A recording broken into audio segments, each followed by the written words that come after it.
Hi, John. Thanks for joining us today. It's been I've known you for a long time, about 18 years now. We've had lots of talk about business and tax and so forth, but on a more informal note, it's nice to get together and talk about your business. I have prepared a series of questions that be nice to go over. Great. Thanks for having me, Kelly. Yeah, no, thank you. So one of the questions, Chaparral has been a key player in its field for over 50 years, right? Thanks to all your design possibilities. Um, can you share the story of how the company started and your role in the company and a bit of the history? Sure. Yeah. Yeah. 50 years is a long time. Chaparral started in the 70s. They sort of changed ownership groups a couple of times through the 70s. And it wasn't until the 80s that a fellow by the name of Ted Sommerfeld came out to Kelowna, who was formerly at ATCO Structures and Logistics, and decided to have a crack at Chaparral and try and own and operate the business and grow it. And Ted brought with him a very strict adherence to standardization in manufacturing from ATCO, and that became the foundation for Chaparral.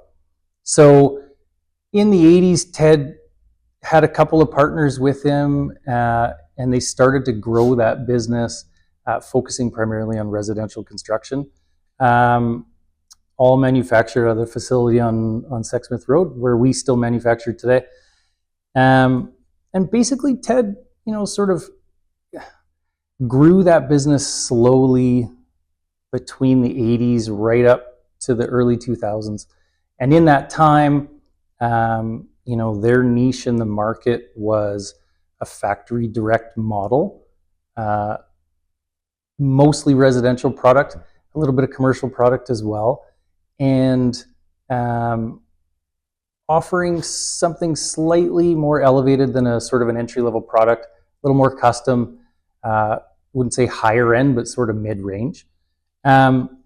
And it wasn't until 2005 that my family decided to purchase Chaparral.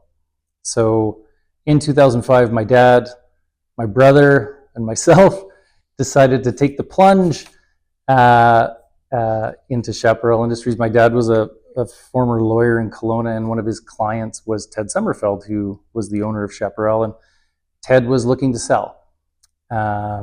Chaparral was his baby, and he had grown it for many, many years and turned it into a pretty powerful machine, and went through a few iterations of potential buyers and was never quite comfortable with the people who were interested in his business. Luckily for us, I think he felt comfortable and confident with us, and so we made a deal and we took it over in 2005. And so from that point on, my dad has been involved in the business, but was also practicing law at the time. Wasn't quite retired yet, so still had a full-time job. So it was my brother and I that sort of operated Chaparral on a day-to-day basis. And very early on in that purchase process, we determined that there was a big market for commercial modular products. Chaparral had been dabbling a little bit in that, but they hadn't been putting too much of their energy and attention into it. 2005, 2006, 2007 were very busy times for oil and gas. And so we did a bit of a pivot at that point, started looking more at commercial business. And the company just went like this. We had tremendous growth in a very short period of time. And we thought it was pretty normal. We didn't know any different. Yeah, it was good times. Yeah. So it was fun.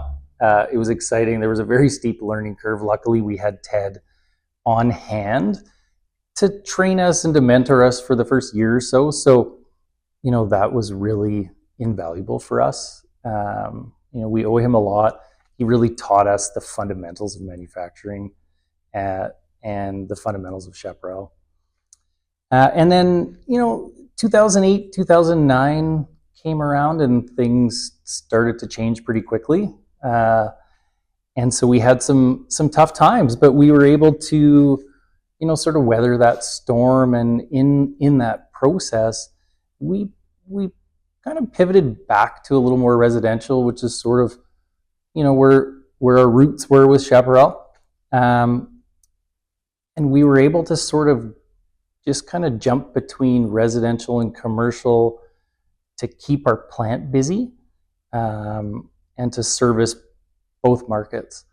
And that's really what I think has been one of our defining features and one of the reasons we've been successful for so long. I think in our industry, manufacturers either do one type of manufacturing or another. They don't typically combine residential and commercial together. They both move at different paces down the line. They're different products. So they can create some challenges for manufacturing. And we certainly hear about that from our production supervisors from time to time. But it allows us to be diverse enough, and it allows us to react to whatever the markets are. And so it served us very well. Here we are in 2025, up until 3 years ago, it was just my brother and I running the company. In 2022, Jim, who decided to move to Nashville and pursue a career in data analytics. So he's no longer with Chaparral, so it's just my dad and I. And we've been going strong ever since.